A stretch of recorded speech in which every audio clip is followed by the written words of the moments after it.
She's ill. She sent out an email. She sent an email about half an hour ago.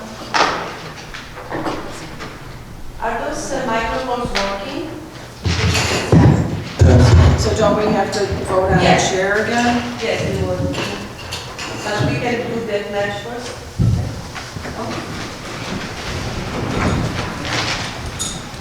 I pledge allegiance to the flag of the United States of America And to the republic for which it stands, one nation, under God, indivisible, with liberty and justice for all.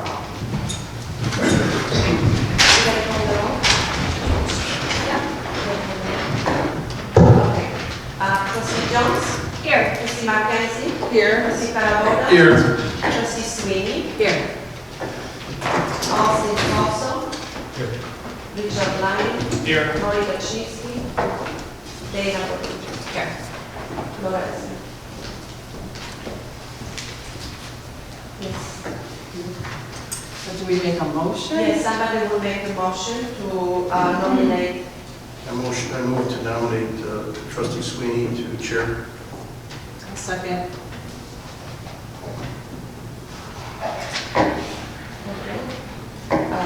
Trustee Jones? Yes. Trustee Mackenzie? Yes. Trustee Paraboda? Yes. Trustee Sweeney? Yes.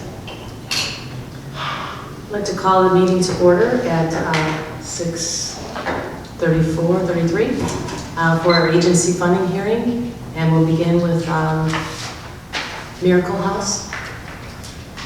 Sandy Anderson.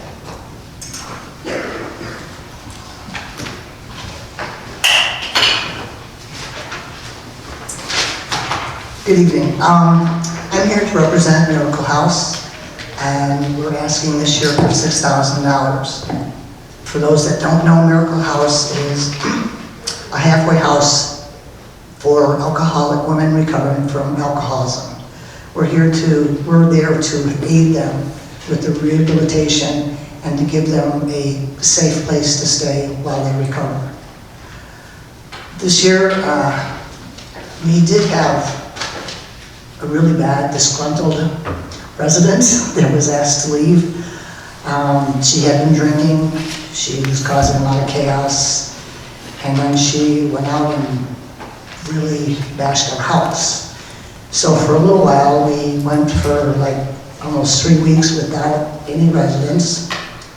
Nobody was sending us anybody to even come to apply to stay there. And then we went 3 weeks with just one resident, which really kind of hurt our income because we still have to operate the house. We still have to have a manager on duty because we have meetings there every night. We did rectify this. We went out, we updated our brochures, we took them out to all the different agencies that we work with, and the different, like Allen Club, First Step House, all the 12-step house, all the ones that we also work with. And now we are back running normal. We do have 5 residents at this time. And they've actually been there, 2 have been there for 5 months, 2 for 3 months, and then we have a brand new one. And hopefully we can keep it this way. The Miracle House did not really do anything wrong. We were being accused of stealing from this young lady. And we had our lawyer backing us and checking with us, and it was because she wasn't paying the rent. Her parents were paying the rent. So when she left, she was paid 2 weeks in advance, and we refunded the money to her parents, not to her, which is what we've always had to do. Because it's legally not her money. Well, she didn't understand that. So it was a rough time. It was a lot of emails, a lot of voicemails that many of us on the board got, to where we finally had to just keep ignoring them because there was nothing more we could do to help her. I mean, she was already out back on the road and, drinking and whatever. I think she was also a drug addict, but I'm not positive. So we moved on, and, you know, our biggest expenses this year, which have not been a lot, are just repairs. For you and I, those repairs don't come every year. But for a place where there's people in and out, in and out, in and out, we had to repair the washer, the dryer, the toilet, which I guess was a bigger repair than we thought. And we did do a tune-up on the furnace to try to keep our bills at bay too. Our fundraiser, our gala last year, or this year actually, was a little bit under what we normally bring in, and that was due to the chairperson overbooking the room. And so we had to put out more than what we should have. And for our February gala coming up, we have already started working on this because we do not have really a fundraiser chairperson. She's already left the board. And so again, we are just coming together as a group, and we're going to do whatever possible that we can. But definitely this year, once we have to give a number to the to Manzo's, we will stick with that number.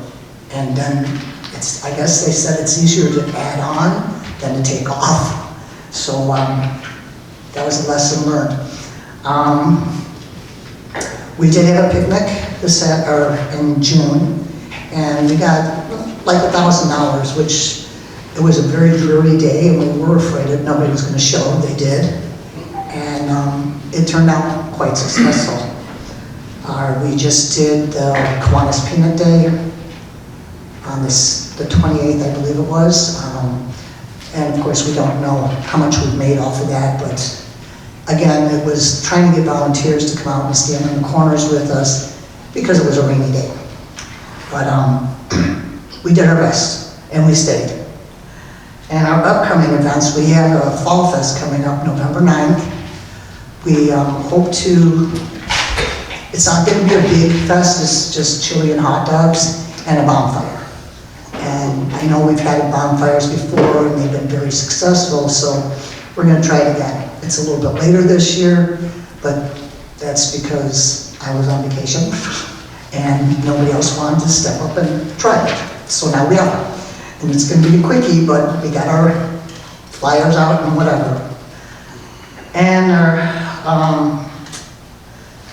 let's see.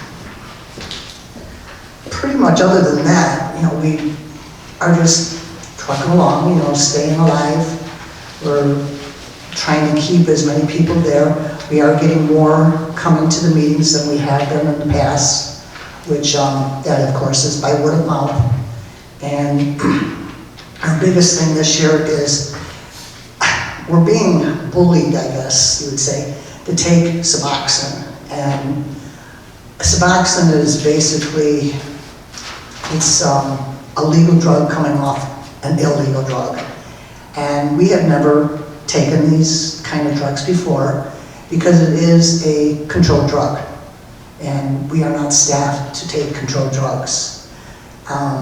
We are also, our home is actually for alcoholism, but we have many, many addicts come through because we don't turn them away just because they're not an alcoholic.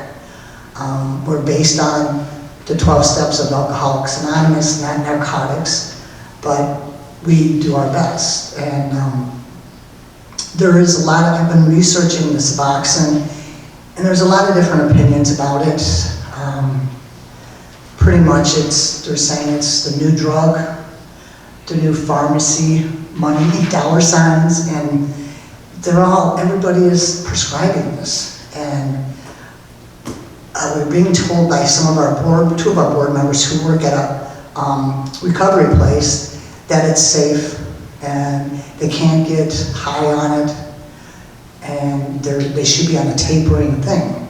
But everything I have researched, many of these psychiatrists or whatever are handing out this Suboxone, they are saying that some of them stand for a year. And you know, that's not fair to those that are there doing it on their own without a crutch. So we haven't voted yet as a board. We do have another board meeting coming up, and I'm just going to present what I have studied or learned from, Googling and research and the different universities that have spoke up about it, and take it from there. Right now, we're still saying no, but, and actually I've had our managers kind of taking note to how many people actually call and are on Suboxone, and we have to turn them away, and it's very, very minimal. So I don't know why we need to change our drug list to include it, just because there are a few out there that need it or want it. And whether or not we can actually monitor, because we can't distribute, we only monitor. And, how closely can you monitor somebody putting something in their mouth?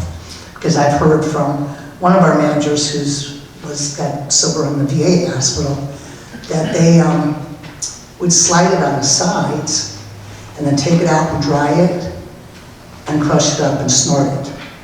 I don't know. It's just sounds dangerous to me. And we've been so good doing what we're doing. I don't know if we should change or not to include this. I know there's a huge addiction out there, and I don't know if we could really help them. That's all I really have. When you say bully, where's that coming from? Like us, let's see, what's it called? Footprints.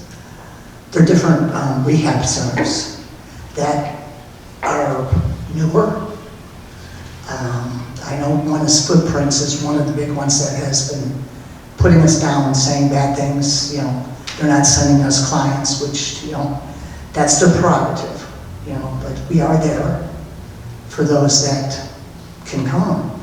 And tapering, if we do allow it, I would only allow it for 2 weeks, because that's putting, more on our managers to monitor it. And I guess side effects is like flu-like symptoms, and we're a house full of women, and that can pass on from one person to person psychologically, because she's got the flu, so normally we're going to get the flu.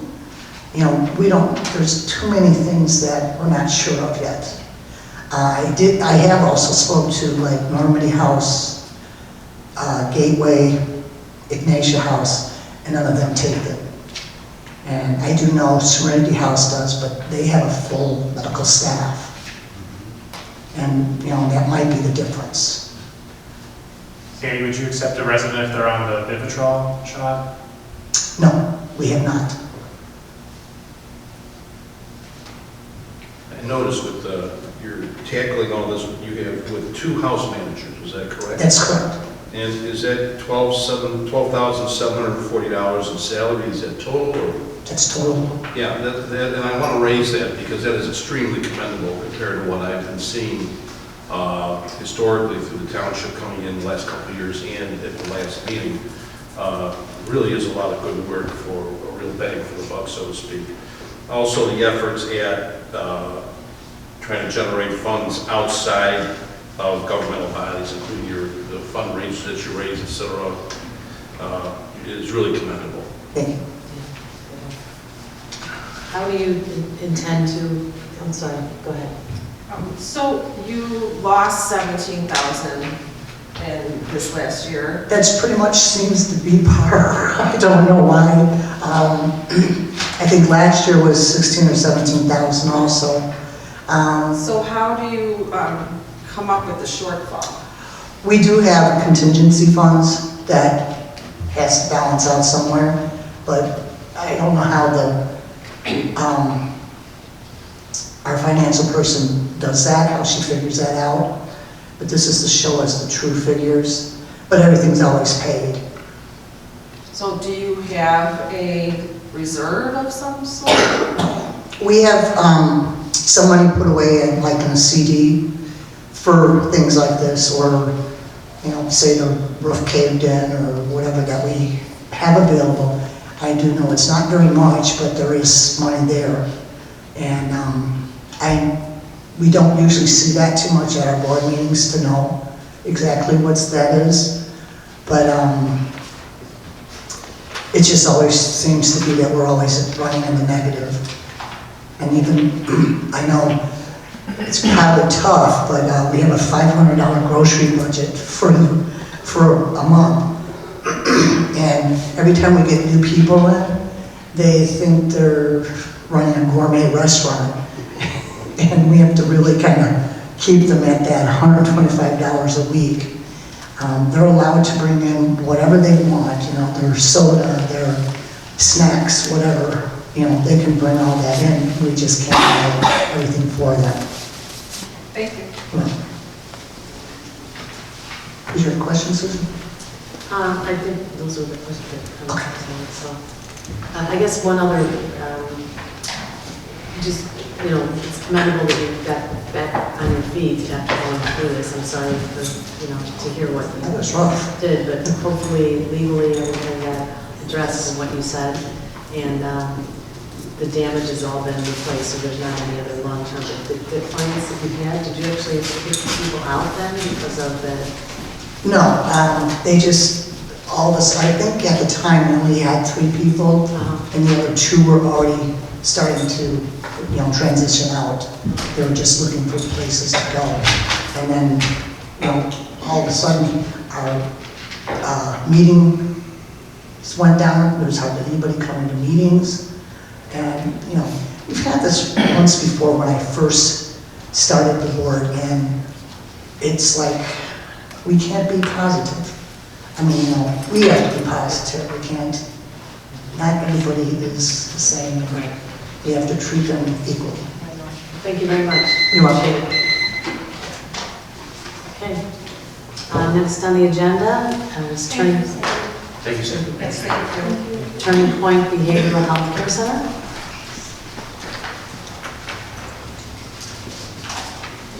Noy Creo Lopez and Dave Wright. Good evening. Thank you. I'm Noy Creo Lopez, Chief Clinical Officer Turning Point, and this is Dave Wright. On behalf of our CEO, Ann Rainey, and the staff and clients of Turning Point, we thank you for the opportunity to share some of our work with you this evening. Our mission at Turning Point is solid support when needed most, and this is our 50th year, so we've been providing support to our community for a long time now. Every year we serve approximately 1,300 clients. 12% are children and 90% are low income. During the last fiscal year, we served 154 Maine Township residents, about 12% of the population. We don't have a catchment area, so anyone who can get to Turning Point, we will serve. We're open Monday through Thursday from 8 to 8, and then Friday from 8 to 4.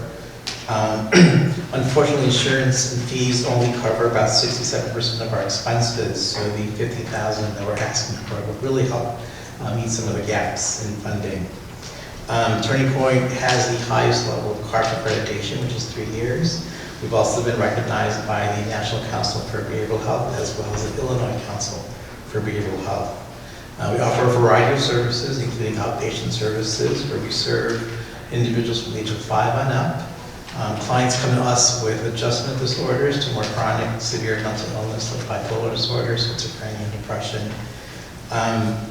We also offer case management services, so we work with folks to obtain and maintain benefits like Medicare and Medicaid. The same team will also work with our residential program. We have a small transitional program with apartments in Skokie as well as Des Plaines. There are 24 units, all of our slots all together. During the time residents are with us, we'll work on their independent living skills. So our staff will be out in the community with them at the banks and medical centers to sort of help them integrate back into the community. We have a pretty robust psychosocial rehab program, our DAY program, where we have over 50 groups running per week. Groups can be skill-based, like cooking and cleaning, budgeting, to more process-oriented groups like processing trauma. And of course, groups that are out in the community where we're teaching clients like how to navigate the CTA system over back events. We have a 24-hour crisis support program, so anyone who calls Turning Point with some sort of mental health crisis, we have a team who will respond, help them manage and de-escalate whatever's going on, and if needed, we'll hospitalize as well. Under the same umbrella of the crisis program, we have a program called the Living Room, which is a alternative to the emergency room. So folks who would rather not go to the ER can come to the living room. And that's available Monday through Friday between 3 and 8 p.m. The neat thing about this program is that it's staffed not only by a clinician, but also someone who has lived experience, a peer recovery support specialist. The average visit to the living room is about 2.5 hours. And so the peer recovery support specialists are really working hard to manage the crisis so the guests will leave with a pretty strong safety plan for the evening. Unfortunately, due to lack of funding, we've lost psychiatry for our general population, but we've maintained and will continue to provide this service to Maine Township clients who come through. Anyone interested in services can come in during our open access hours. And during that time, they will meet with a clinician who will do a full assessment. And ideally, that clinician will be the therapist as well. So once they come in, they really get started. Over the last year, we've had a number of things happen. One, the biggest is Heartland Health Centers is now at Turning Point. They opened a clinic in our building, and that's available Monday through Friday. So not only Turning Point clients, but anyone in the community to receive primary care, as well as all the services that Heartland offers. In the next 2 years, we're working on becoming a more trauma-informed agency. We just completed our assessment, and we'll be starting to provide training, and we're forming a committee as well. We've continued to enjoy partnerships, so NAMI, the North Suburban Chapter, is on site. Impact Aerials Partners for employment services is still on site. And Abner who do domestic violence work, is also on site as well. And we hope to continue our partnership with Maine Township for sure. With that, happy to answer questions.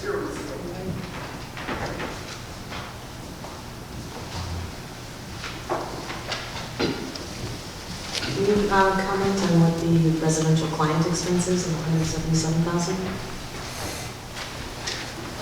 So on the residential client expenses, you also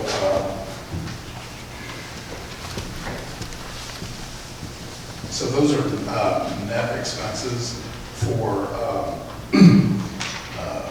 we have clients that we provide housing, and that it's rent expenses. That's what I wondered about. Okay. For your living room, if somebody wants to come in, who do they actually see, like a therapist? Yeah, so when they come in, the guest is greeted by a peer counselor. The quick assessment is done by a clinician, just to make sure they're appropriate for the services, and the rest of the time is spent with the recovery support specialist. As far as the psychiatric services go, I understand that those were outsourced to Heartland clients. Can you go into a little more detail about that, when that happened, and what kind of providers Heartland's using to provide that service? Yeah, so that started when they opened in January. We started to transition most of our psychiatric patients next door. And actually, one of our psychiatrists, Dr. Channon, is on staff there now. He's still under contract with us, but provides the service at Heartland.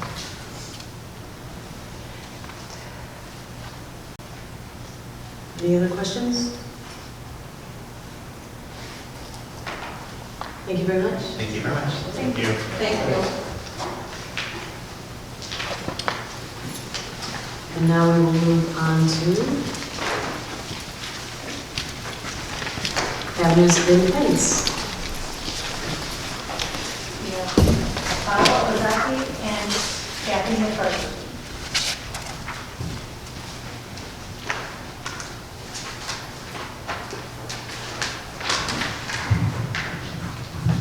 Good evening, everyone, and thank you so much for the opportunity to be here tonight. My name is Kathy McCarthy, and I am the Director of Finance at Avenues, and I am here with Robert Okazaki, who is the Executive Director. So, I wanted to talk a little bit about Avenues and what's going on this year. We have a budget that's roughly $5 million. If you look at the revenue we receive, about 48% comes from the state of Illinois. In July, we were excited to learn that we were going to be receiving a 3.5% increase. However, shortly after we got the news, we learned that that increase was delayed for approval, and as of today, October, we still don't know if and when we'll be receiving that increase. And you look at Illinois, where we're ranked for funding, we're 47th for the Community Disability Services. And it really makes us appreciative to receive the funds from townships because we're reliant on your support to continue the programs that we offer to our clients. What's been going on? We've got some good stuff at Avenues. We have a work center in Wheeling that we've renamed to the Center of Independence. And in March, we started renovations where we changed this warehouse to an atmosphere that has lower ceilings, classrooms that we're able to provide our clients with computer programs, art, cooking, there's an exercise track, healthy lifestyles, art, employment readiness. So we're able to service our aging clients along with bring on a new generation of individuals to be able to partake in our programs at Avenues. We received a home last year that was donated to Park Ridge. It's called the DeBecke House, and it was a 3-bedroom home on the west side of town, and it is being renovated to accommodate 5 residential individuals. So we're very excited about that. This just allows us at Avenues the opportunity to help more individuals. Did anyone have any questions with regards to the financials? Is that home donated? It was donated, yes.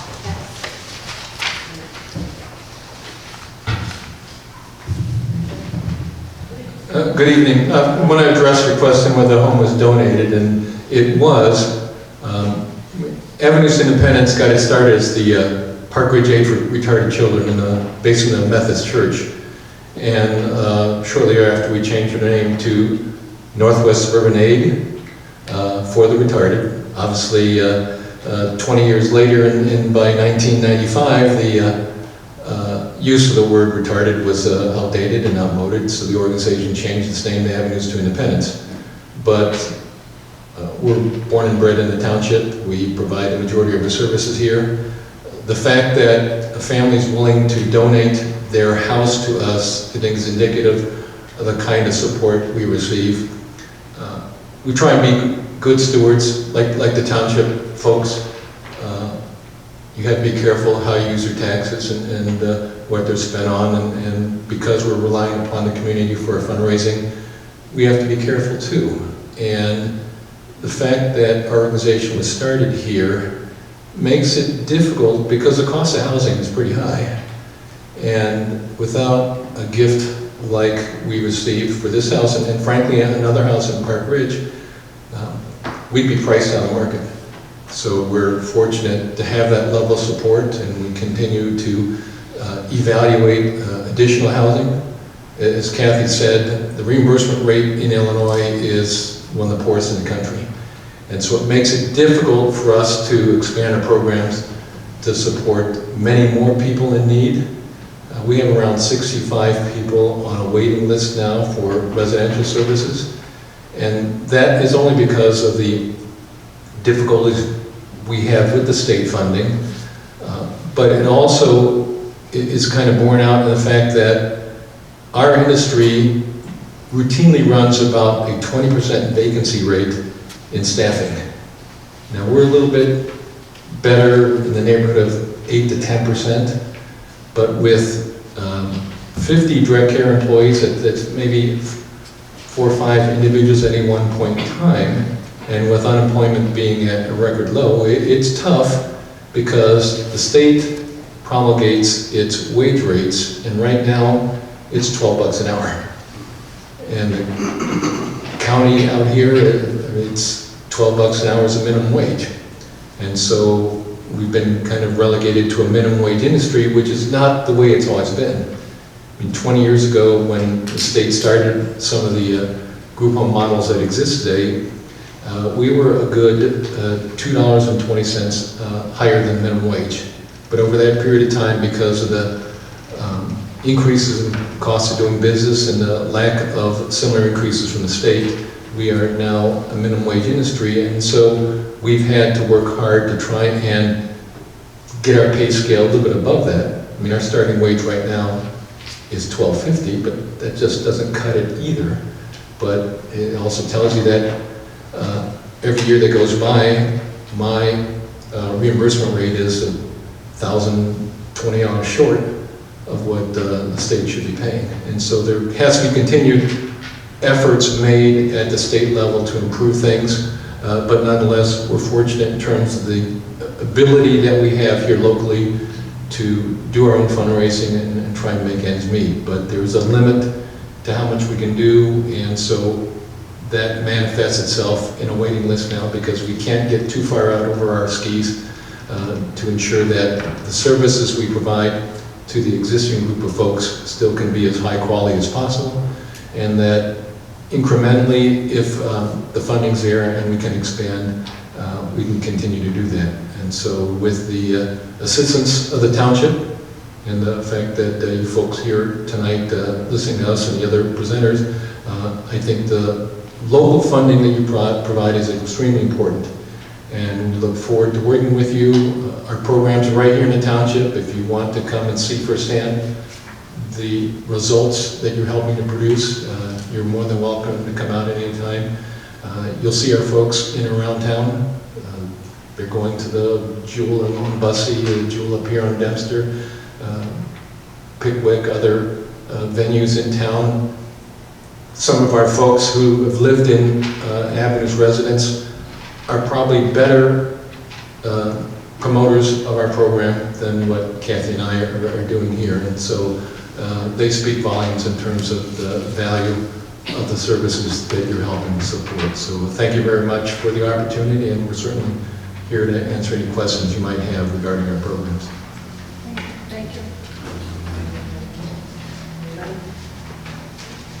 I just wanted to add really quickly then. I've grown up in Park Ridge and I continue to reside in Park Ridge, and as Bob said, I get to see these clients around town.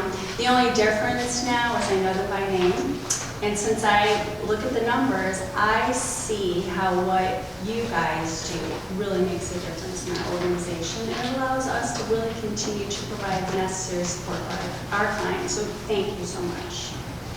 Okay. Thank you.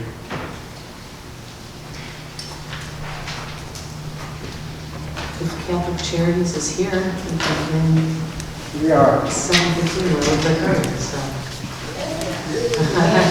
Mike Waters.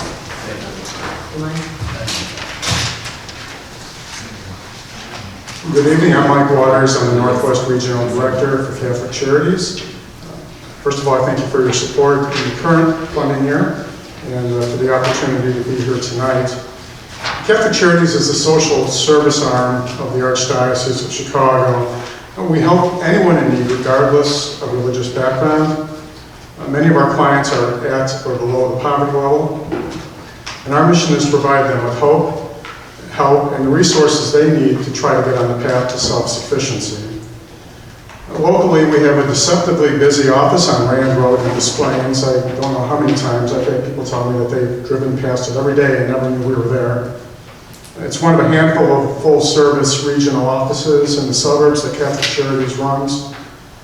In the fiscal year that ended June 30th, we served almost 13,000 unique clients in that office, and 60% of them, almost 5,000, were from Maine Township. On a duplicated basis, that is counting clients who make multiple visits multiple times, we served more than 40,000 people in the last fiscal year. Our busiest programs are our twice-weekly suppers, our food pantry, and our clothing room. And it's our supper program for which we seek your support tonight. Nearly 800,000 people in Cook County live in food-insecure households, and the government defines that as having a limited or uncertain availability of nutritionally adequate food. And that's a bureaucratic way of saying they may not know how they're going to be able to put dinner on the table tonight, or how they're going to afford to pay for groceries next week because the rent's also due. Our supper program helps address that need by offering hot, nutritious meals 2 nights a week, every Tuesday and Thursday night. In the last fiscal year, we served 1,800 unique clients in the supper program. Of those, 59% were from Maine Township. And many of those clients are regulars, so our duplicated client count was 7,000 people. an average of 70 a night. We provide enough food for 90 because sometimes our crowds are that large. And we package leftovers as carry-out meals. We also often have sack lunches that are donated by volunteer groups that we give to people on the way out. So we distribute about 13,500 meals a year through the supper program. The program is also a source of companionship for people who are otherwise alone. They become each other's friends, family, and support networks. They watch out for each other, particularly the senior citizens who may not have a family network. So if somebody doesn't show up for a week or two, they'll check on him to make sure he's okay. About a year ago, we designated one of the 2 dining rooms we use as a family room. We painted it brightly, put a colorful mural in there. And since then, we started encouraging the families with children to sit in that room. Since then, we've seen more and more families with children coming to the suppers. We're trying to create a warm and welcoming environment for them. We also have 2 bookcases that we keep stocked with children's books, and we let every kid who wants to take a book. And you'd be amazed how something that simple, something that we take for granted, how much it can mean to a kid. It's incredible to see their faces light up when they kind of go up to the bookshelf and they pull it out and, yeah, it's okay, take it. And they're just so thrilled. So the supper program is part of what we call our Nourish Your Neighbor program, which also includes our food pantry and our holiday meal distributions. Our food pantry clients can visit once a month. They get enough food for about 4 days. It's worth about $100 for a family of 4. In the last year, the food pantry served about 5,000 unduplicated clients. 57% of them were from Maine Township. And like our other programs, many of our clients come more than once a year. So on a duplicated basis, we served more than 5,000 families with 17,000 people in the most recent fiscal year. We also have a holiday meal program. Twice a year, we distribute full meals to people, Thanksgiving and Christmas.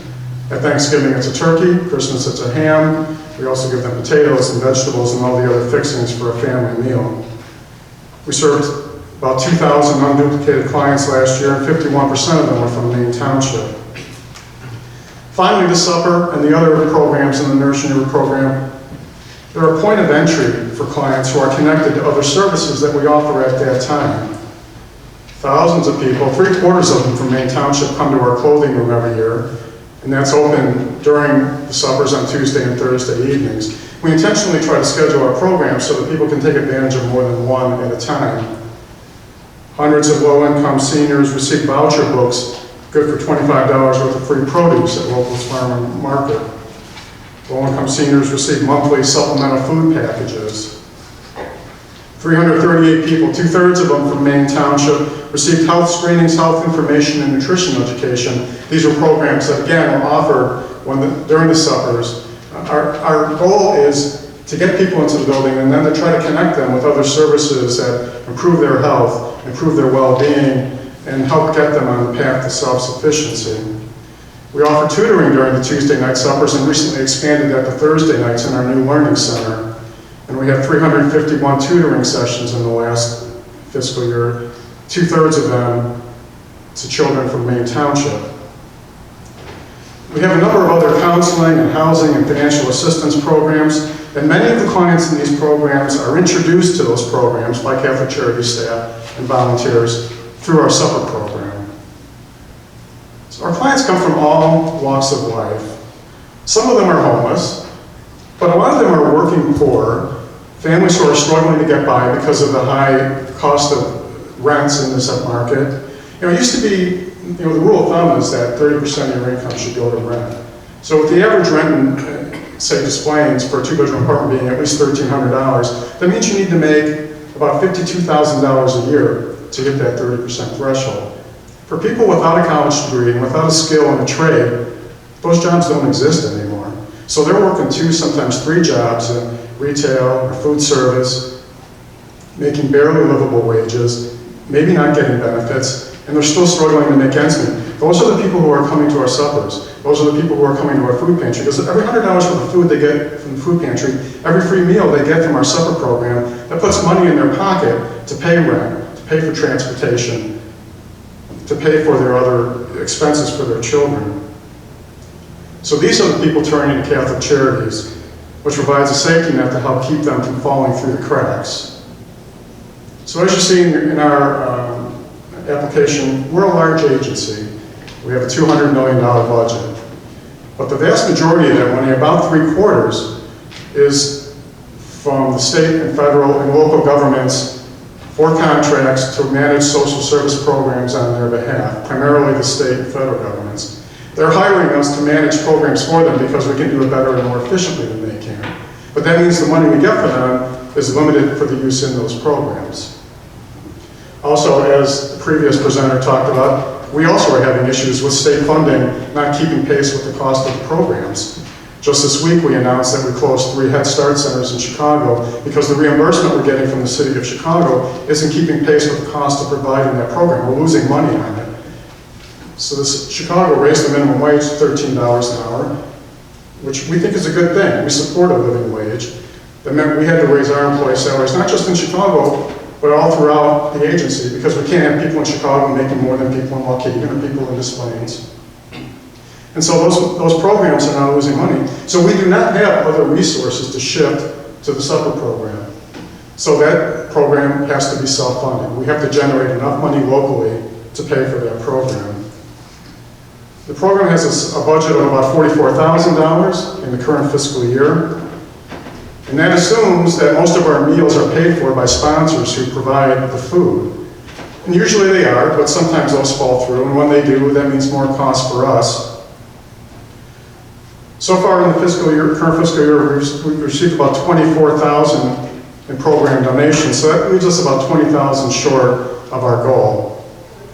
Support from Maine Township would not only help ensure we can continue this program, but would help us improve it. We have 2 primary goals for the coming year. One is we want to be able to diversify our menu offerings to offer gluten-free meals for people who need them and low-sodium meals for people with dietary restrictions. We currently don't have those options. We also hope to expand the program by adding a site somewhere in Maine Township. This would be separate from our Des Plaines meals, where we would be able to offer a supper once or twice a month to start.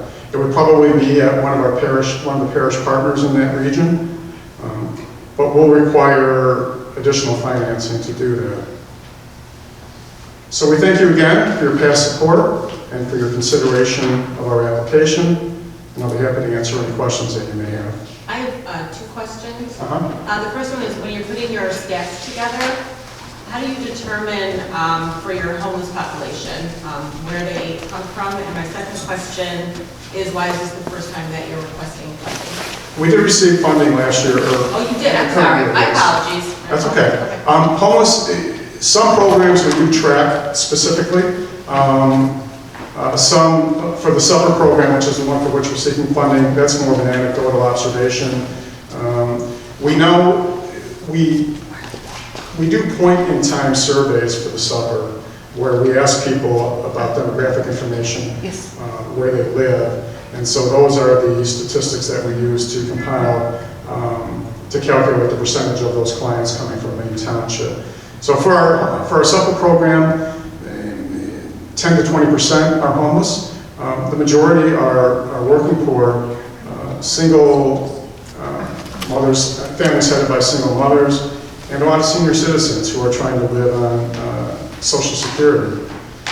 You know, a lot of these seniors are people who live their whole lives, spent their whole lives living paycheck to paycheck. They retire with nothing in the bank. They're trying to get by on Social Security, which is what, $1,500, $2,000 a month, something like that. It's impossible. So these are people who are using our programs, who are coming to our meals twice a week, who are using our food pantry, who participate in the senior supplemental food program, which is separate from the food pantry, which provides them with a monthly food package as well. It's tough, it's challenging for them, and we're glad to be able to help them. Okay, thank you.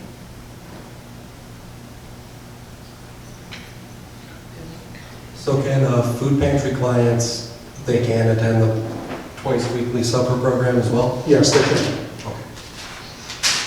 And when you referenced that, you said about 57% of 5,000 for the food pantry of the Maine Township. That's like 2,800. Right. Is that right? And that's on a monthly basis? No, so that's an annual basis. Yeah, let me double check that. I was trying not to throw too many numbers at you. About, yes, 2,836 to be exact. So that's an unduplicated number. So we have 5,000 unique clients who were served by the food pantry in the fiscal year that ended June 30th. So that's counting each visitor only once, even if they made multiple visits. Okay, so 2850 for Maine Township is on an annual basis for the food pantry alone? Correct. Okay. And that's, again, a unique number, so When you threw out the supper, not threw, but the supper orders for Maine Township, what's the volume? Yeah, 59%. So out of 1,813 unique clients, 1,070 were from Maine Township. So you're serving 1,070 a year? In the supper, well, again, that's unique clients, so that's counting them once. If we have a total of 7,000 people that pass through our doors, a lot of them are repeat customers, so if you applied that same 59% proportion to the 7,000 number, that would be what, 4,200? The application in a lot of places asks for unique numbers, so that's what we were trying to focus on in this presentation, just to avoid confusion. So a lot of the people, especially from Maine Township, our average food pantry clients are coming at least 4 times a year, and most of those repeat visitors are from Maine Township because of proximity. And we do get people coming from as far as Hanover Park and Streamwood, but they may only come once or twice a year. The people from within about a 5-mile radius of the office are much more likely to make repeat visits to all of our programs, and so that's a lot of people from Maine Township. And you said the budget for this was $44,000 Right. for the year for the supper program alone, right? Yes. And your shortfall is? Right now, about 20,000. We are continuing to raise funds, and we get small donations from parishes and individuals that will help close that gap, but whatever support we could get from Maine Township would go a long way toward helping us do that. Okay, and just last question. So the $44,000 included everything, supper program as you define it as being both special meals, the food pantry. Right, not the food pantry, no. It includes the twice weekly supper program and the holiday meals. And then in addition, it includes some things like we have discretionary funds for kind of emergency client assistance. Okay, so it's not the food pantry at all? Correct, that's not the food pantry. Okay, thank you. Thank you. Thank you. And next we are moving on to Orchard Village. Marlene Hodges.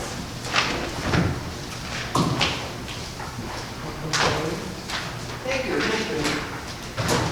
I represent Orchard Village. Orchard Village is a 47-year-old organization that serves adults and families with developmental disabilities. We're largely funded by the state of Illinois, and you know the state of Illinois has just so much money. The program I'm here to talk about this evening is therapeutic recreation. There is no funding for therapeutic recreation. We have a certified therapeutic recreation specialist on staff. People with developmental disabilities, we do our darndest to take care of, house, feed, clothe, and take care of on a daily basis, but there's never enough time to take them out, to have them engage in fun activities, having activities that are well suited to them, that they can grow, that they can learn. Special rec is so important, and having as much as is humanly possible one-on-one who assesses the needs and abilities of a particular person and how they can improve, how they can become a more fulfilled person, how they can grow. And the end goal of all of our programs, as much as is humanly possible, which is not always possible, is independent life and special rec and therapeutic recreation. It's therapeutic recreation, and our special activities we believe so strongly in working with individuals one-on-one and getting them out in the community, and a person working with them, what are their skills and how we can help them develop. So we have no regular funding for it. I'm here begging for whatever it is that Maine Township can help us with.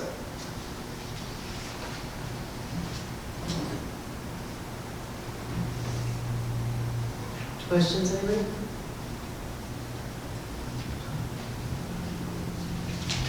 Okay, Thank you. Thank you.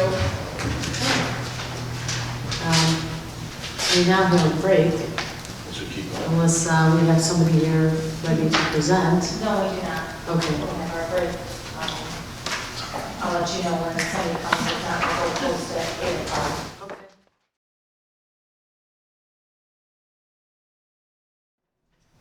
Ready to reconvene, and we will begin with resources for community living. Would you like to come up to the podium, please? Fred Stuber. Thank you. Fred?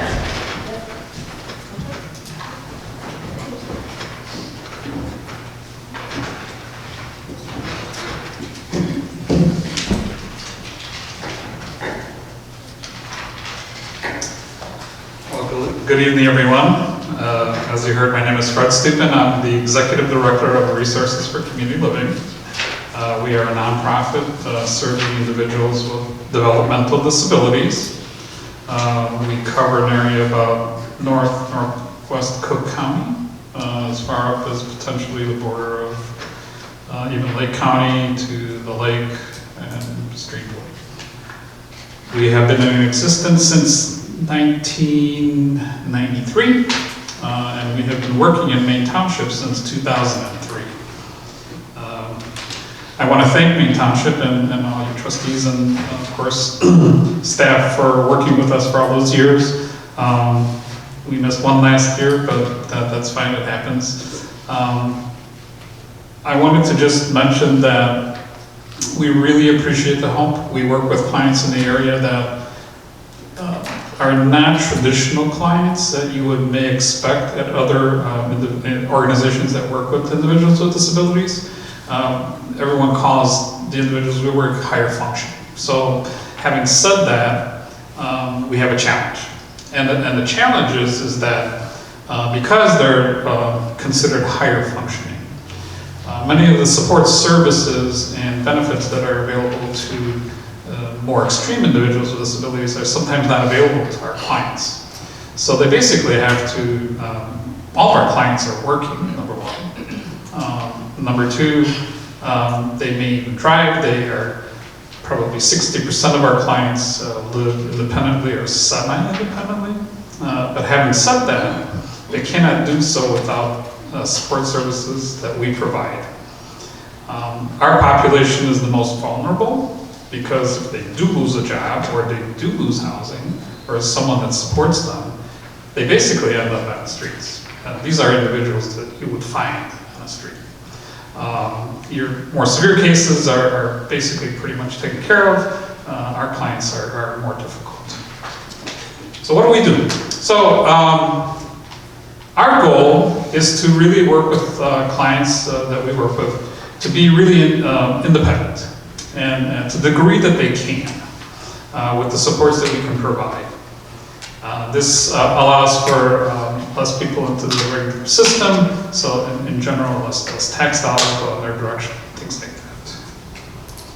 So what do? We try to provide affordable housing for them. And not affordable housing in the sense of we don't own housing, we don't run housing. We try to find housing that's available in the community. Because our thought is, number one, that these individuals have a right to live in the community as anyone else. And Number two, we're trying to really inform the public and try to break down some stereotypes of what people, individuals are like, and what they do. So, and if they live in a certain area that's separated from everyone else, then people don't have that opportunity. So our goal again is to have them really working in the community. You'll see our clients working in the same jobs everyone else is. You may find our clients volunteering for a lot of things in the area. So that's number one we work with is affordable housing. And having said that, it's difficult because what is affordable housing?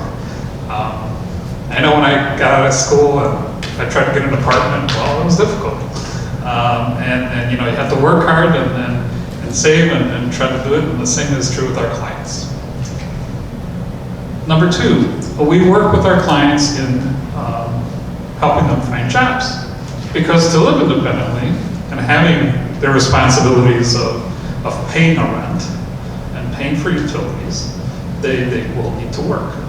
And we, again, have a difficult time with employers to break down that stereotype again. Many times employers think that individuals with disabilities need a lot of special help. What we do is we provide job coaches that work with clients to help employers kind of ease into kind of getting to know the client and finding out that the client really can do what they need to do without a lot of special things that they would need. Individualized services. So what does that mean? Some of our clients do drive, but many do not. So they will need help in trying to navigate public transportation. Some public transportation in the areas we live in, or even they live in, may not be abundant. So they have to be creative. And sometimes we may have to even transport them to certain things, to take them shopping or to go to the bank, things of that nature. Social aspects. Again, being in the community and breaking down those stereotypes, we try to get our clients to be out in the public as much as possible. And of course, going to work is not the only thing you do in your life. You go out and you have a good time, you go to a movie, you might go with friends, have a party somewhere, go bowling. This is what we do. We organize these events. And why do we organize these events? Again, second, since many of our clients actually live with one another, because of course we're looking at the affordability factor, someone has to get to know each other. And how do you get to know with someone? Well, you get to know them in a social environment. It could be at work, but it's also more so in a social environment. So we provide that. Many organizations that are not even part of the clients we serve join us in those social outings because, again, they find the benefit of that. Because, again, people meet each other, they get to know each other and can then room together if possible. We also started a number of years ago something called the Financial Independence Center. This is on the heels of a new law that was passed that created an ABLE account, and this is a special savings account for individuals with disabilities. They can now save more than just $2,000 in their whole lifetime. Basically, the law prior to that was that they could only have $2,000 in assets, so basically it relegated them to poverty for the rest of their lives. And many of our clients have very good jobs, and there's no reason for that. So this special account, with that comes more financial responsibility. And we found that a lot of our clients, since they are higher functioning, fall into the same traps as a lot of people do. They take on loans they can't afford. They are very much they are victims of predatory lending. They are victims of identity theft. I get calls almost every day about a client saying, well, somebody called them from the Social Security office and they wanted their Social Security number for something. And again, these are things that happen almost every day. So we're asking for $5,000. In our prior years, our ask was about the same amount. So we feel that we'd like to have that support this year. And I think I'm open for questions.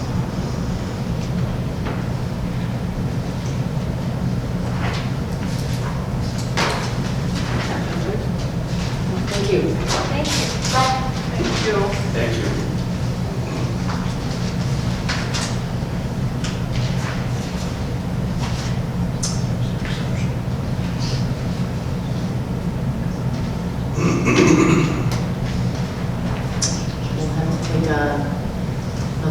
break or stay until the income, so.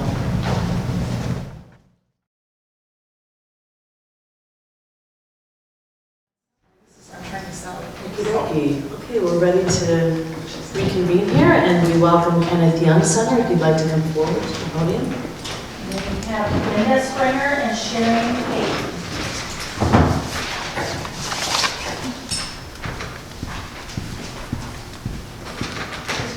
Right here?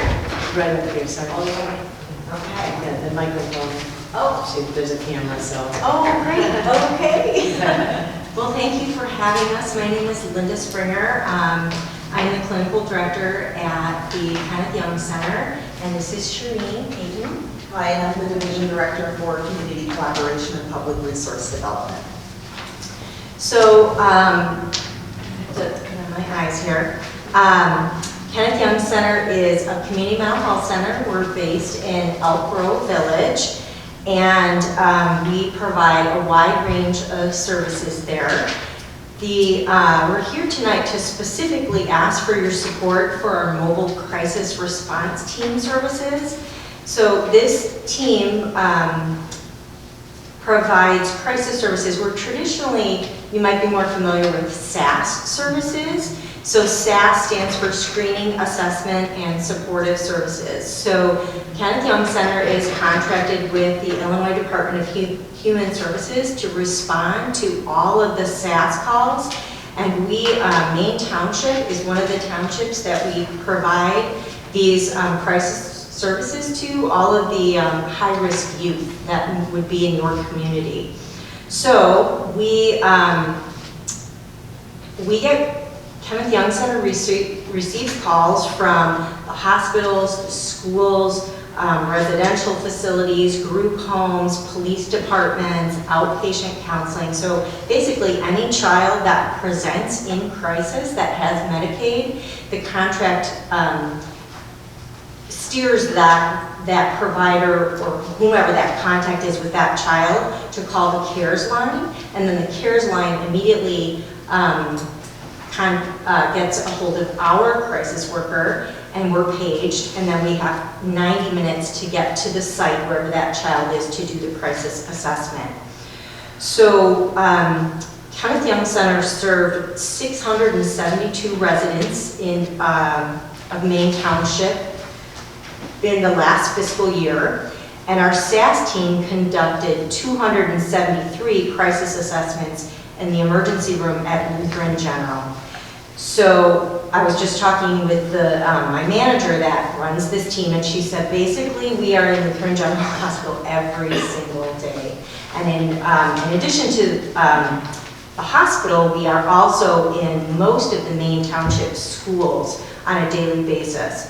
So when the worker goes to, let's just say the example is the hospital, but again, it could be the police department, it could be a residential facility, they're going to do the assessment. Now sometimes the appropriate thing is to hospitalize that child to make sure that they're safe and they go into an inpatient setting.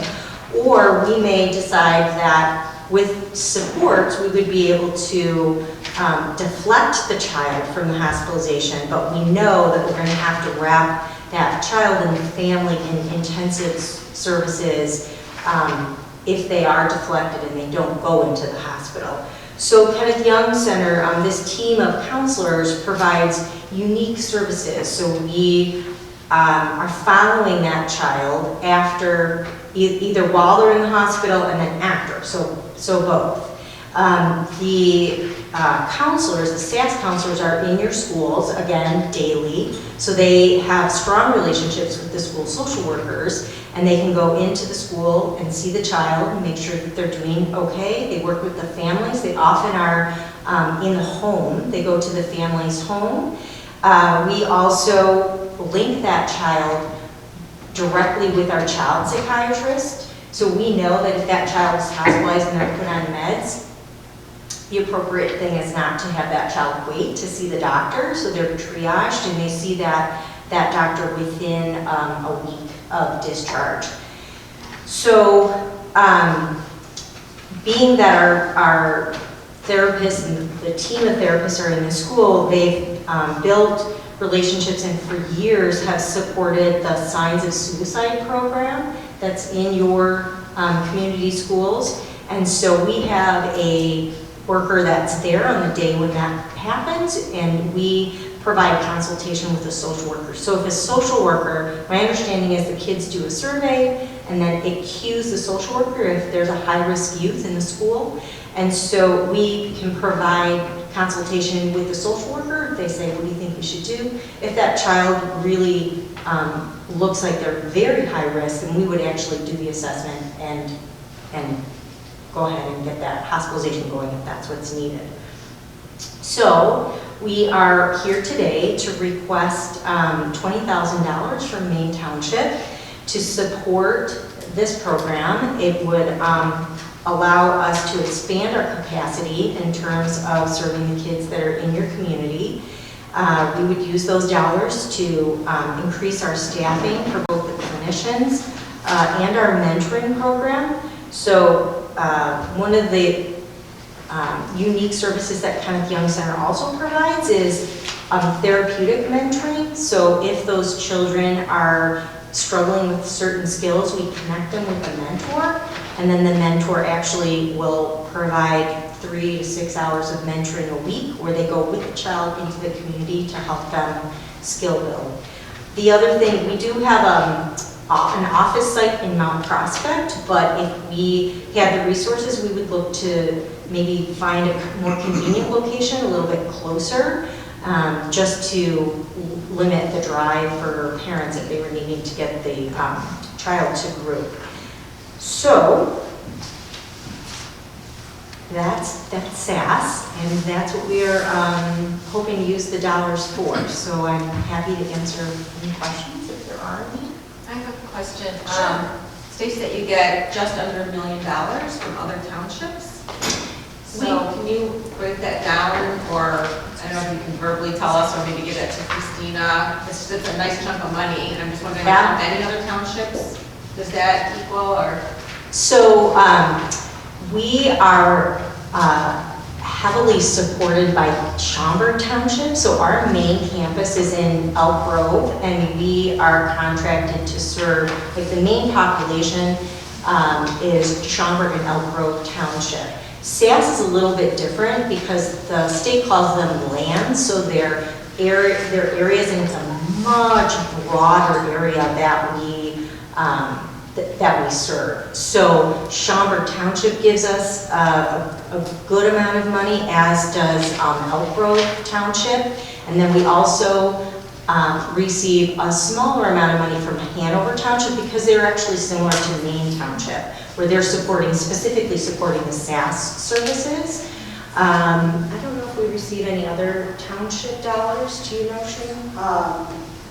No, So it's Schaumburg, Elk Grove, yes. Hanover. And of course, Schaumburg Township covers both all of Hoffman Estates and then all of Schaumburg. And so it's the three of the 5 District 211 schools, as well as all of District 54, K through 8 schools. So that's partly why we get such a large chunk from Schaumburg Township, is that they have us doing a great deal of work in the schools, from prevention to intervention, and also clinical support services. So I'd say that would be the largest one. So about 3 townships are making up $1 million. Yes. Oh, okay, great, thank you. I had a question. Last month when I talked to someone at Kenneth Young Center, they told me that as far as adults, there's 1 psychiatrist and 1 psychiatric nurse practitioner that are providing services for adults. Is that still the case? That is correct. Okay. And then is it also still true that for adults 24 years of age or younger, the psychiatrist can only work with them if they live in Elk Grove or Schaumburg Townships, unless they're referred by SAS? So yes, so in addition to the adult psychiatrist and the NP that we just hired, we have a child psychiatrist, and the child psychiatry is in high demand. Well, actually all the psychiatry services are in high demand. So we have limited the psychiatric services to those people that we serve. Now, adult has a little bit more capacity. So we actually have opened the doors. Anyone that lives in any township can, receive services. So Maine Township children are able to receive those services at Kenneth Young Center. So we have opened our doors to Maine, to Hanover. When we have that additional support, we feel like we need to open our doors. But we saw a flux in the Maine Township residents when, help me out, I think it was Maine Center, when Maine Center closed. And so we worked with them in terms of how we could be helpful with picking up, some of the clients that were going to be displaced from services. So the 24 and under, if they're not SAS involved, if they live in Maine Township, they could still be seen by a psychiatrist there? If they receive services from us, it's a little bit of a drive. The difference between SAS and the CNA workers is that the SAS workers go to the clients. And so if the clients were to come to us, they could. It's just a little, it's not as convenient. But yes, we have opened our doors to, and with these dollars, we would be even, more able to serve Maine kids. Yeah. And the new capacity is coming from the new psychiatric nurse practitioner that you recently hired? Yes, we lost a part-timer, and we're going to hire this nurse practitioner, and then we just actually discussed hiring another a psychiatric nurse practitioner, because they can prescribe medication. Because psychiatrists are very hard to come by. Thank you. Are you first on the scene? Are you exclusive for Lutheran, or are there other agencies called? We are exclusive. So if the child has Medicaid or they're unfunded, if they have no insurance and they land in the emergency room, then we are the contract provider that goes to the ER and talks with the staff. Okay. And then how does SAS fit into that? Because that's you.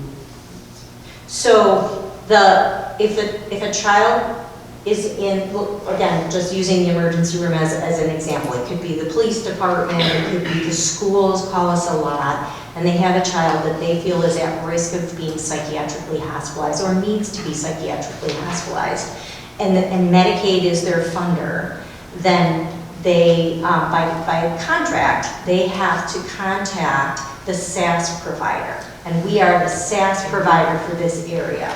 So then the doctor or the nurse or whomever calls, it's called the CARES line, and then the CARES line dispatches to us and says, hey, there's a child at Lutheran General, and if the call comes in at 1, then we know we have till 2:30 to get there.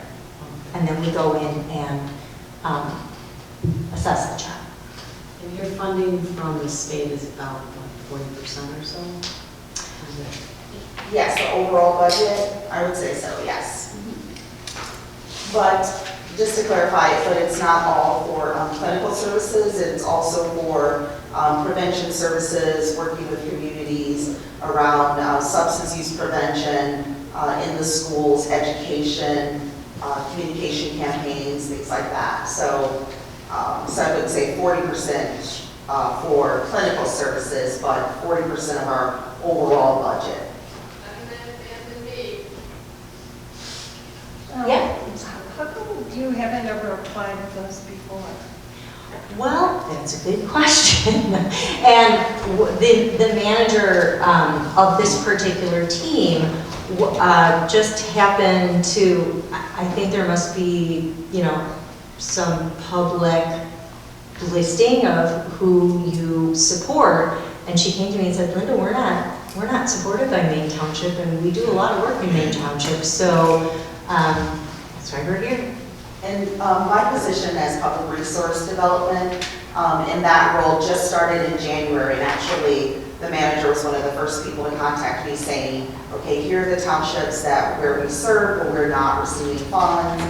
So I think it's just a new strategy that we've not looked at before in terms of looking to receive support from some of the other townships outside of Elk Grove and Schaumburg. And I think because we're so focused, we spend a lot of time in those areas that as we realize our workload has increased, through some organizations diminishing in terms of their capacity, it's increased hours. So now we're at a point where we have to seek, support elsewhere in order to meet the demands of the calls that we're receiving.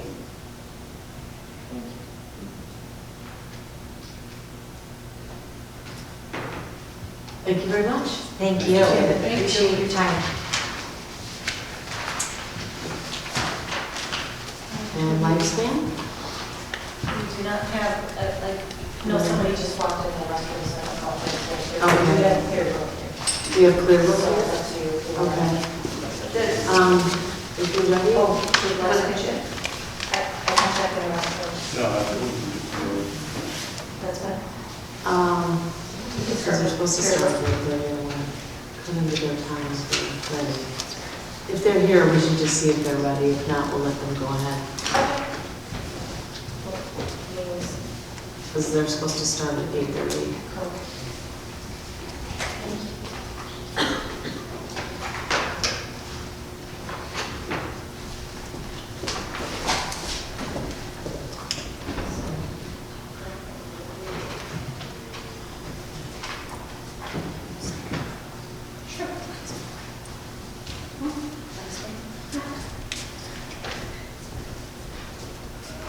You're from Lifespan? Yes.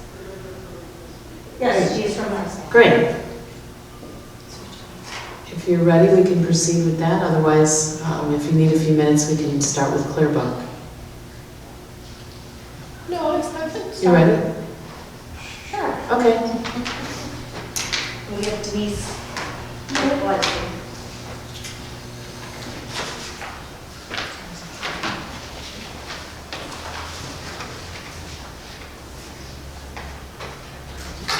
Good evening, everyone.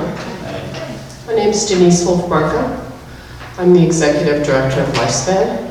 Excuse me.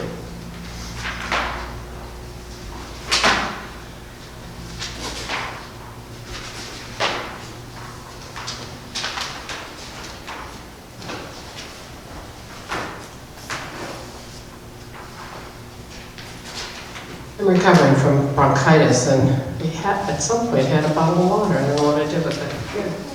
Oh, thank you so much. Lifespan has been in displays, serving the citizens and residents of Maine Township for 41 years. We provide 3 basic services: counseling, criminal court advocacy, and legal representation in family law and immigration cases for victims of domestic and sexual violence and their children. So last year, we served 210 clients with 247 children. We did 9 community outreach presentations in Maine Township for 366 additional Maine Township residents. Our budget is $3.5 million. We've grown quite a bit in the last 2 years because of the Victim of Crime Act. Money released by the federal government allowed us to add 8 employees. And most of those additions were in our disciplines office. So now there are 3 lawyers providing family law representation and 1 lawyer providing immigration services, and 6 counselors who see victims and child witnesses and child victims as well. Our staff diversity is something we're really proud of. It allows us to help build trust with clients, because when someone can speak about terrifying and embarrassing incidents in their lives to people who can understand them in their own language, and who look like them. It's a huge hurdle to overcome. And that is always, as the executive director of Lifespan, been my goal, is to help clients build trust and reach those hurdles so that we can help them find a lasting solution and permanent safety for their families. Usually you talk about the the everyday things that we do, but tonight I'd just like to share with you a couple of interesting, fun things we've done this past year with clients. So, we're always looking for new ways to engage clients and their kids. And it's, again, about that trust, because everyone talks about how battered women, they ask for help, they go for one appointment, and then they go back to the abuser. And we're trying to help clients understand that it's a process, and that it takes a long time, and it's hard work, but it can be engaging. And we can help you find some, I hate to say it, fun in your life. That you can enjoy some things while you're going through this struggle. So we started this a couple years ago. I don't think I've ever talked about it here. Is gatherings on a Saturday afternoon or a Friday night with activities for kids, and then just hangout time for moms, for victims. So we have a pizza night every quarter. We had a family picnic this summer in August. It allowed us to hand out backpacks and school supplies to children. We played games, we handed out prizes. I mean, this is just, these are things that I think for lack of a better word, normal life, moms and their kids enjoy together all the time. But our clients and their kids live in fear. They're afraid to do anything. And so to just provide that regular, normal,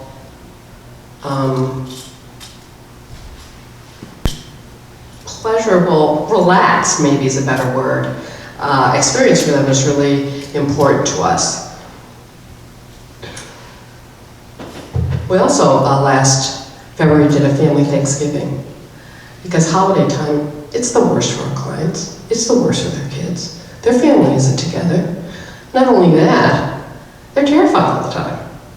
So one Friday night, we just did a family Thanksgiving kind of thing, so kids could feel that bond that they have because of what they've gone through, because of what they've experienced with the other kids that are in the room. And the moms can see their kids in a family-like setting. Maybe their family has shunned them. They blame them for what has happened for the abuse. There's no place for them to go for Thanksgiving or for Christmas or for the other holidays. It was a huge success, and so we're going to be doing that next month. Another thing we did, we have one of our counselors is a certified yoga instructor. I'm so sorry. If you only knew how I don't cough very much right now. Last week, couldn't even talk without coughing. And she has a relationship with the Twisted Tree Yoga Studio in Des Plaines. And so, periodically, we have a class for moms. They come, they meet with her. They don't meet with her, they have yoga with her. They have a yoga class. They learn how to relax, techniques for relaxation. They get the benefit, all the benefits we know that yoga provides. So that's another kind of step out of the box that we're doing. It's building on staff strengths. Because one of the wonderful things about Lifespan is the longevity of its staff. Our staff retention rate is really high. And one of the reasons is because we find, first we listen to our staff who listen to clients. And some of our best programming has been developed because we listen to what clients need and then try to make it, try to find it. And so the Trista Tree Yoga class is an example of that. Some of the outreach we've done in the community. So the more we train and do public education about domestic violence and sexual assault, the more I'm stunned that people don't know anything about it. So the need for that education, especially for preteen and teen kids, it's urgent. It's an urgent need. It's hard. I know I said this last year. I remember saying and wondering if there would be further pushback. It's impossible for us to provide services in the Maine Township high schools. I do not know why. Because we provide plenty of services in other area high schools. So, one of our educational outreach activities was this month. We met with social workers at Maine South High School to talk about the dating violence and sexual assault or abuse issues that are in their school, whether they want to admit it or not. Not the social workers, they know it's there because kids come to them for help.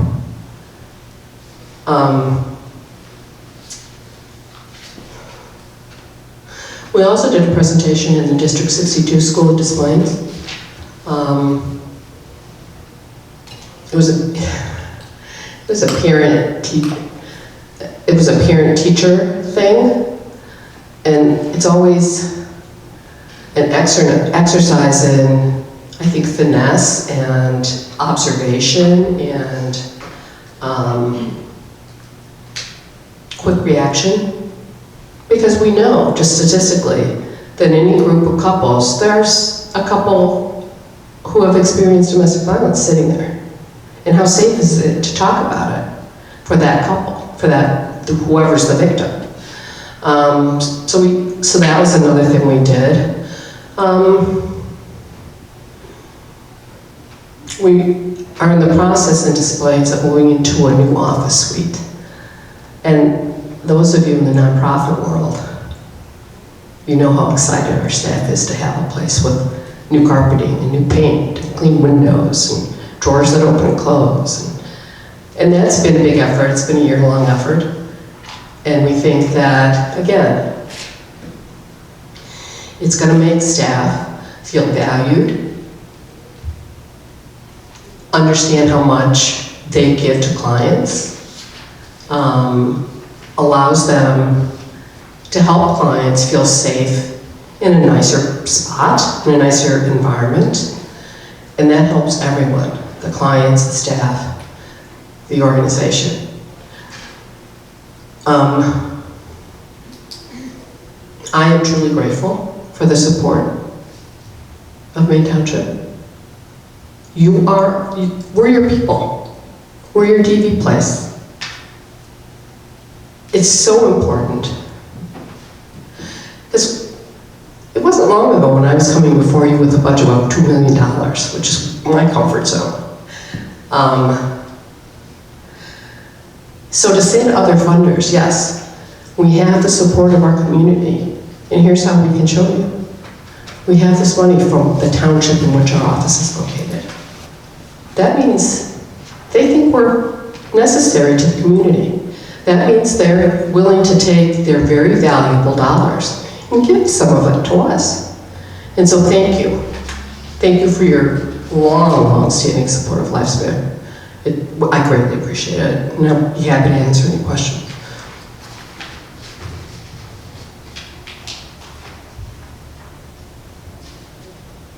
Nothing? Yeah, nothing. It's pretty thorough. It was pretty surprising to hear what you said about Maine Township. It's been a struggle for 20 years. There's no receptiveness, is that what it is? So in other schools, in other communities, that was their first response too.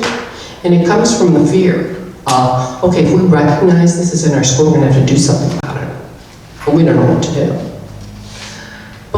in other schools, we've been able to overcome that. Not in Maine Township. So,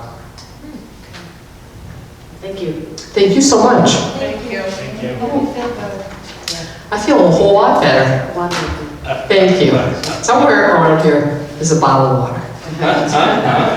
Take care. Welcome Clearbrook to come up, please. Sheila Lugo and Emily Fensel.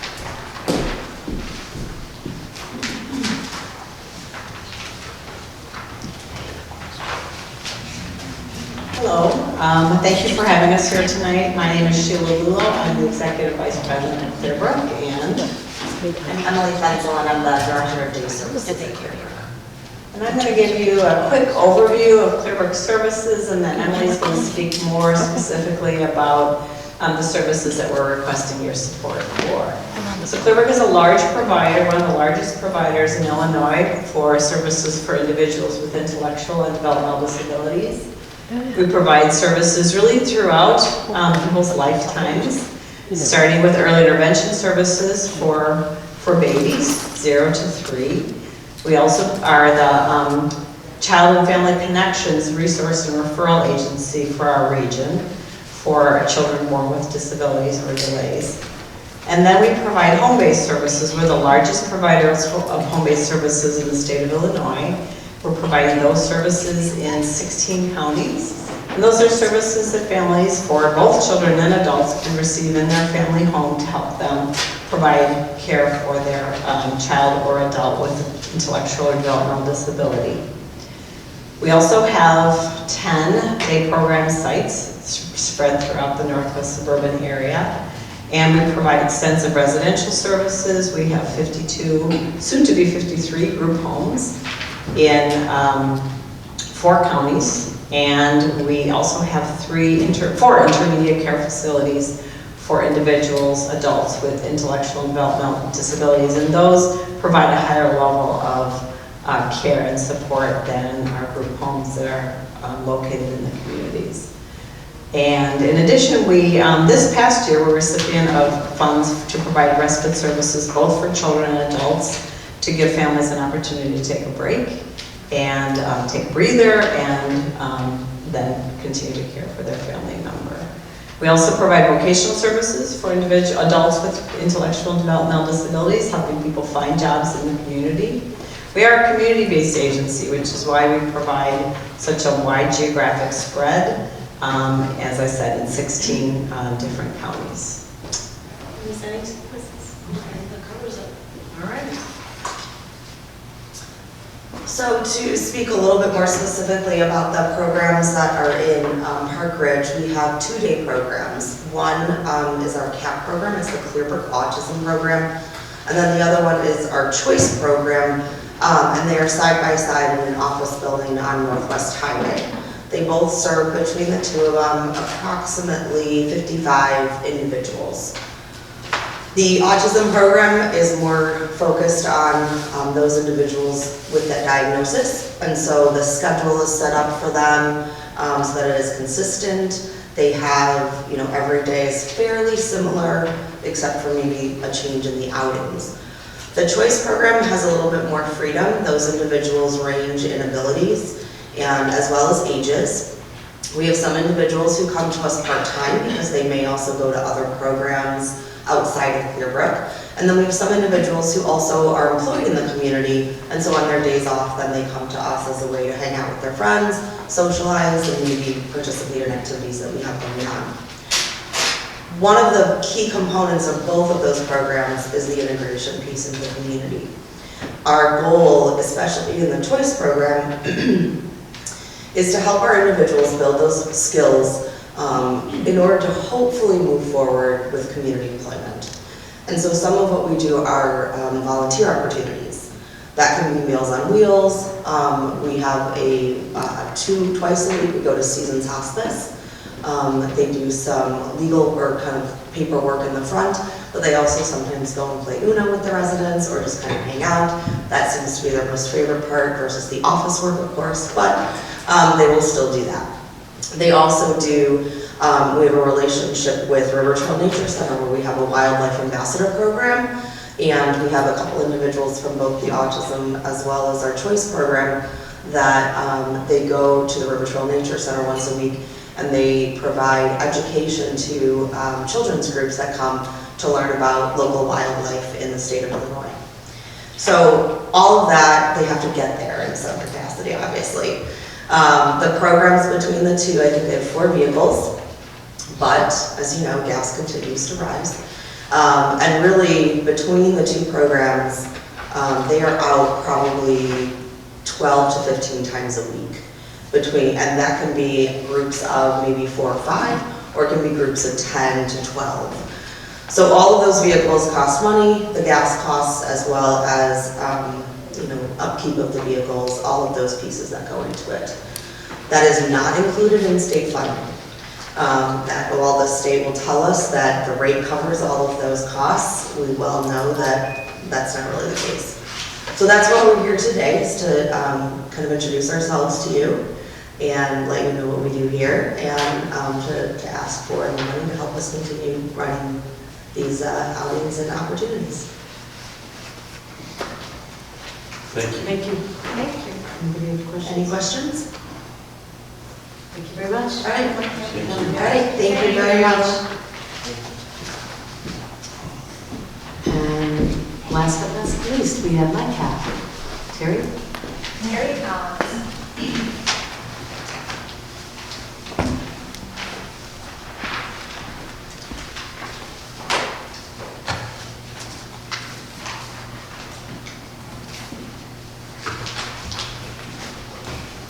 Usually when I need, so thank you for coming early. Sure.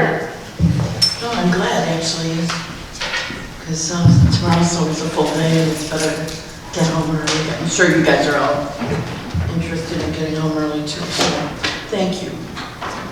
I'll never be. Anyway, hi everybody.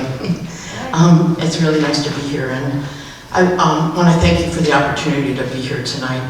And I'm really excited to tell you that as of January, I'll be with McCaff 7 years. And I cannot believe it. I mean, I just think about when we first started, and there was no prognosis for any funding whatsoever. Our federal and state grants were ending, and a lot of people thought it was going to last about 3 months. And I'm just happy to tell you that we're alive, we're doing well, and I feel like we're doing a lot of good things for the people in Maine Township. So anyway, thank you for making that happen for us. Our big emphasis over the past 3 years has been vaping. It's been the hottest thing, and I'm really, really proud of the fact that we have been a leader, not only in Maine Township, but in the nation, for vaping education prevention. About the end of 2016, we determined that vaping was going to be a big issue because we found all these caps on the floor in the garbage. And I thought they were flash drive caps. And we found out that they were vaping, and it became fast aware that, hey, this is a big problem, and people weren't talking about it. So anyway, I got together with the police department, and we wrote an ordinance that said, because we needed people to be aware of it and educate them, so we wrote an ordinance that said, if you get caught vaping, you're going to get a $500 fine, or you're going to take a class. And we didn't care where the class was, but you need to take a class. And so we offered a class, and we've had about 300 people go through it so far. But the parents had to come too, and it's made a huge impact on our population. We've been talking about it for almost 3 years, and it's only been recently you've seen the stuff that's happened, and I feel like we had a good call on that one. And I went back and there were blogs out there like Vaping 360. They made fun of me because I made this ordinance. And they said, I can't believe this chemist is out there making fun of, doing this, putting an ordinance against vaping. I was the happiest day of my life that they said that. So I'm happy that this was somebody who was really pro-vaping. And so that was good.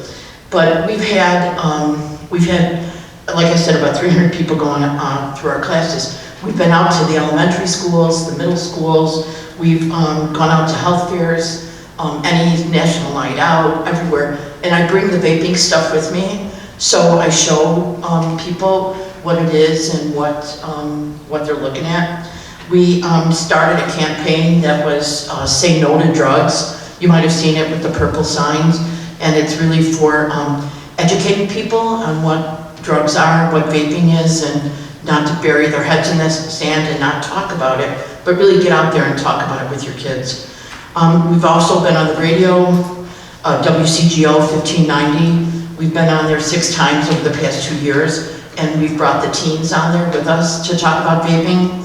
And we recorded one of our presentations at the Des Plaines Library to put on the Des Plaines cable channel. And this is the next thing that I want to tell you that was kind of cool, and it's so typical about how we work. One day I got a call about 10:30 in the morning, and it was from Teresa Crawford, who was a reporter for Associated Press. And she calls me and she said, I saw your name on Google in terms of anti-vaping and working with kids. And she said, would you be interested in doing a spot with me? We're trying to, the Juul company was going to Congress and talking about how they were never trying to get teens to do it. It was in early August, this was, or late July. And I said, sure, yeah, we're happy to help you do that. And then she tells me, she goes, okay, it was 10:30 in the morning, right? She calls me, she goes, we gotta have it done by 1 o'clock in the afternoon. And I said, 1 o'clock? How am I gonna get people together? Well, it turns out that I had a student that was doing service hours for vaping in the other room that just happened to be over 18, because they had to be over 18 too. And like about 3 days, she was over 18. And then I had another friend of mine who volunteered to talk with her son. We got the whole thing done by 1 o'clock. And that commercial, I mean, it wasn't a commercial, they put it together with the people on from Juul, and it went all over the world. It went to Argentina, it went to Tokyo, and I was so excited that, I mean, they didn't even mention McCaff, and I asked her, I said, are you going to tell them anything about the good stuff we do? And he goes, oh, no, it's not that kind of show, not that kind of spot. And I said, okay, well, you know, next time maybe. But it was, I feel like that's some of the kind of work that we do. It's kind of under the current, we're out there, but a lot of times it's a phone call or somebody telling, you know, I had phone calls from Texas that said, how are you making this vaping ordinance work? You know, we're desperate for help. I mean, and I feel like, you know, we've been on the phone talking to people and getting out on, you know, just being out there, you know, telling people what we're doing. So, I mean, the one that was kind of exciting though. And then this year what we did was we started this new program called the Vape Escape program. And what we're realizing is that not only kids are starting, kids are becoming addicted to it. And here's the problem. When you have a 17, 16, 15-year-old who are addicted to vaping, they cannot use the regular smoking cessation, you know, nicotine, you know, stopping smoking tools like nicotine patches or gum, because it's not regulated for them. They don't have the dosage right. You know, you wouldn't give it to a kid because you don't know how much to give it to them. And I've talked to some physicians, and they've said that that's right, that was true, and that they would actually prescribe behavior modification for kids. And in fact, I have 3 kids at Maine South who have already gone through 30-day rehab processes for vaping.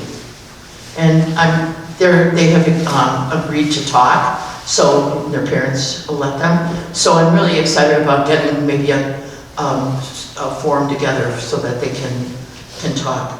And but we also are going to work with Amita Health. I was in their office one day with my aunt who had cancer, and it was Suburban Lung, which is a cancer doctor for lung.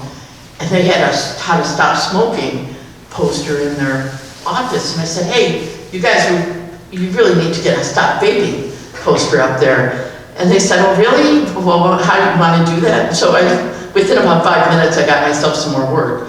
And so now we're working with them, and we're going to push this kind of vape escape program all over. And it's more to tell kids that what's on this card is a helpline, you know, just to say, hey, you know what, there's somebody out there, and then passing out suckers and stuff. Hey, use a sucker instead of putting this in your mouth, and really just making them aware of the fact that they can get addicted. Because in one of my classes, I had a senior from Maine East who said, you know, every day I wake up, I don't feel good unless I vape. And she goes, oh, why? I said, well, chances are you're probably addicted to nicotine. And she was like, oh, really? Like completely didn't know that could happen. And I know, I think in retrospect we go, how could somebody not realize they're addicted? But when you think about it, 16, 17, they don't know. They really don't, and their parents don't know what they're doing. So that's the other part of it. And I think having their parents there at the class really helps, because then they find out kind of what's going on.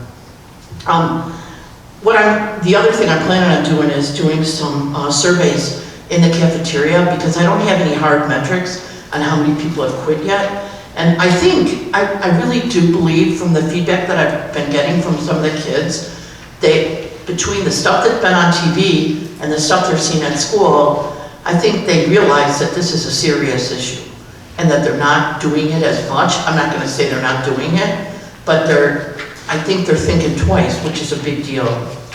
And one of the things we did too this fall, we went out and talked to all the sports teams about vaping, because believe it or not, these guys are vaping. And I'm like, what are you guys vaping for? You spend all this time getting your body in shape, and then you turn around and vape. You know, it doesn't make any sense. And, you know, then afterwards they're like, oh yeah, no, maybe that's true. But, you know, they're 16 years old, and that's a pretty typical reaction, right? So we've also been doing a lot of stuff on prescription drugs. And we have a program coming out in January where we're handing out prescription drug bottles with info on opiates and some of the 4 big drugs that kids are using or abusing are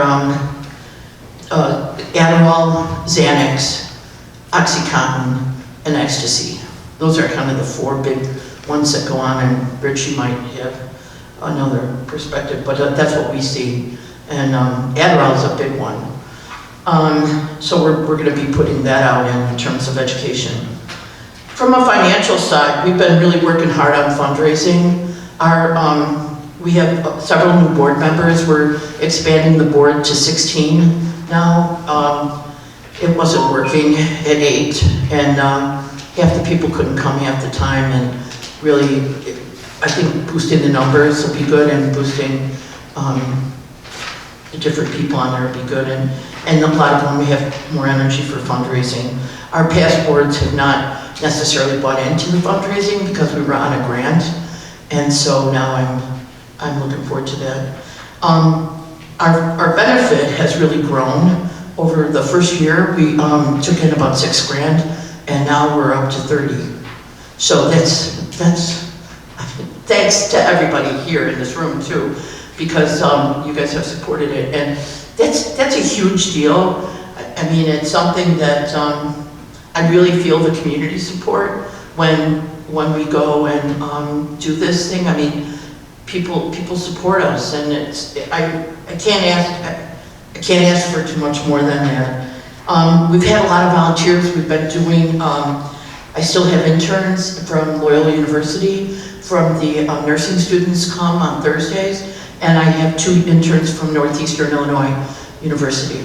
So they come in and they'll work with me, and that's been actually a really great program, because now I'm getting referrals from their professors because of the kids that have come back. And the kids from Northeastern usually want to be police officers, so that's been kind of a good thing. And the last thing I just want to bring up, and I'll shut up, is we have one big move coming, one big challenge, and that's going to be, we're moving to Maine East. And because of the referendum, there's no more room at Maine South because they're going to change where we are into a big fine arts studio. The schools are going to be beautiful when this is done. And I'm really happy for the support of 207 for giving us space. And I think it's going to work out fine at Maine East. It's just that we're going to have to move twice before we actually settle down again. So it'll be a little crazy for maybe 4 months. But I feel that there's not going to be anything that'll change between Maine East and Maine South. And actually, I'm kind of excited because there'll be more kids from different areas, like unincorporated Maine Township, as well as Niles, the Maine Township part of Niles, and you know, the kids from the other parts of Des Plaines and Park Ridge. So I'm happy about that, and it's just gonna. Are you going to be near the medical clinic? So I went over there the other day, and because I have classes at night, I might have a office up by the security, and then have a student office downstairs by the medical clinic. And so the kids who come would be able to do their work down there. And I think it'll be really good. I think you'll really like the schools. I mean, it'll be I'm excited about that too. But anyway, thank you very much. Thank you. Yeah. I did want to mention, going over the packet you provided, the financial, the benefit, bang for the dollar, so to speak. It's just a little late. But the bang for the dollar that the township was receiving here is fantastic. I know that you were way ahead of the game when it came to vaping. I know that your problem was initially is that the amount of nicotine in a vape is so much higher than a cigarette, and also it's much more, appears much nicer. It's not as ugly as a cigarette. It's not as smelly as a cigarette. It's very inviting. You were really ahead of the game. I also appreciated you bringing this information to Niles, and also bringing it to the National Night Out for Niles and St. John Brevoort Parish. I wish that there were more that were out there that gave the heads up, but you've done a lot of great work. I really appreciate it, and thank you for all the time that you put in. Thanks, David. Last year, I remember your educating us on the vaping and how the chemicals you really don't know how. And lo and behold, every time I hear of another case or death, I think of you. In a good way. I love it in a good way. Because you told us that, and I'm like, you were on the cutting edge, not me, you were on the cutting edge, and glad that we were able to support my family. You know, I really feel that my science background has really made a difference. I mean, you know, maybe there are days that I think my PhD in chemistry is going down the drain, but that was not one of them. I mean, I really feel like this was a science problem. And I think that the biggest problem is our country has not done the studies.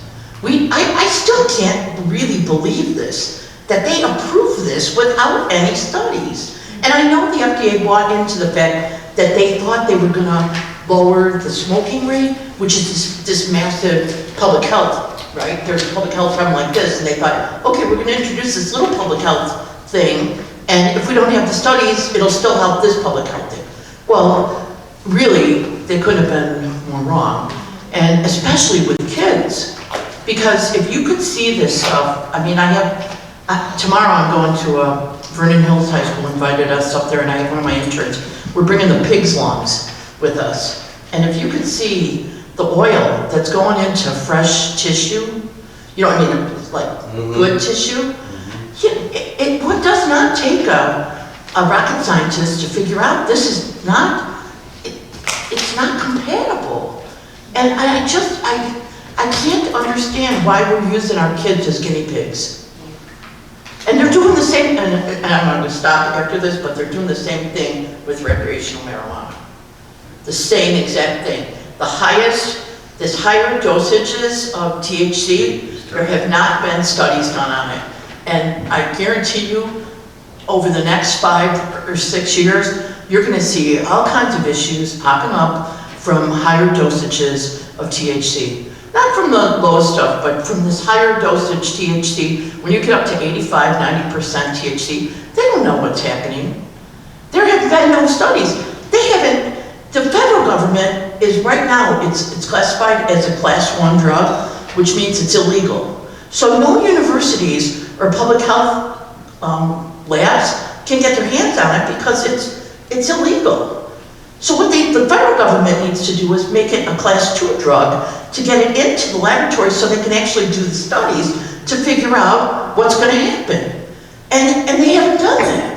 And so as a result, we're going to use our kids as guinea pigs again. Well, that's been, how come you've been so effective, as I've seen with the children, is you approach it from a chemistry type perspective, from a scientific perspective, and that draws their interest and brings in the logic without all the emotion and all that. That's what I do. That's my thing. Yeah, so on the prescription drugs though too, that is really important. I really hope you continue to push in that regard. I plan to. Thanks. Thank you, questions. Thank you very much. Thank you. And that concludes our evening. So, We need a motion to adjourn. motion to adjourn? Second. Do I have a motion?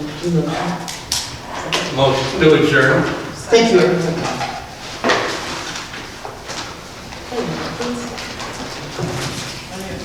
Don't we say all in favor? Oh, All in favor? sorry. Aye. That's all right.